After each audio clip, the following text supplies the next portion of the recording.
exactly. So the final question, I think this is, sorry, did you want to add something? No, this is me. I'm asking the final question. I thought it was me. I didn't actually write the question down. So, sorry, I've not showed any questions, have I? I'll set this one up because Stacey doesn't know what it is. No, I know what it is, but it's not going to be exactly as we wrote it down. But it's all about how you squeeze value after the event. Mopping up. That mopping up was the phrase I was trying to remember. Mopping up. Mopping up after the event. So, yeah. So, Emma, do you want to take this one first? Yeah, I mean, I think just following on from what I was saying about momentum. So, you've done your talk, you walk away, you've answered a few questions. The time after that talk is when you're going to be most visible. That is the time when you've got a little window where you've just launched to a new audience effectively, a new bunch of people that have heard you and seen you. And this is going to be the time when you need to be on your social media, arranging to meet people straight after the talk, because this is when your sort of magic time is if you've had a talk. So plan to be around. Don't plan to go sort of, oh, that's done, I'm going to, go for coffee.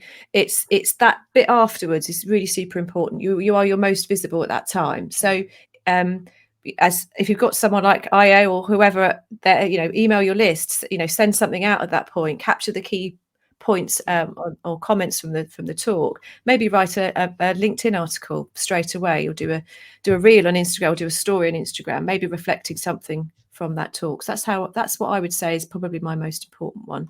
So Ayo, do you want to go next? Yeah, I mean, I think I always kind of say you should have your post-event follow-up ready to go before the event, because then it just means that when you're knackered, your feet hurt, you finish the event, last thing you want to do is talk to anybody. You're actually ready to go, and you've got like an email that goes out. It's got CTAs. Here's your website. Here's how to contact us. Here's just put loads of CTAs in it.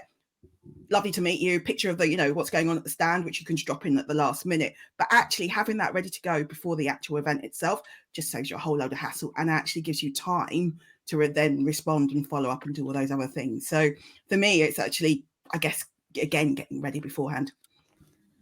Absolutely. And what I would add to that, obviously I second all of that, but what I would add is coming back to the previous point I made about sort of social media and tweeting what's going on and what it's like, is having that sort of piece that you can write up quickly after the event, not 2 or 3 days, but literally the day after it's finished. You can do some really nice social stuff about what were your impressions. Again, coming back to the point that we haven't had many trade shows over the last 2 years. People are really curious about what it was like. And you could do some really nice, like LinkedIn posts, some nice social stuff around, what were the key things people were talking about? What was it? Was there a buzz? What did it feel like?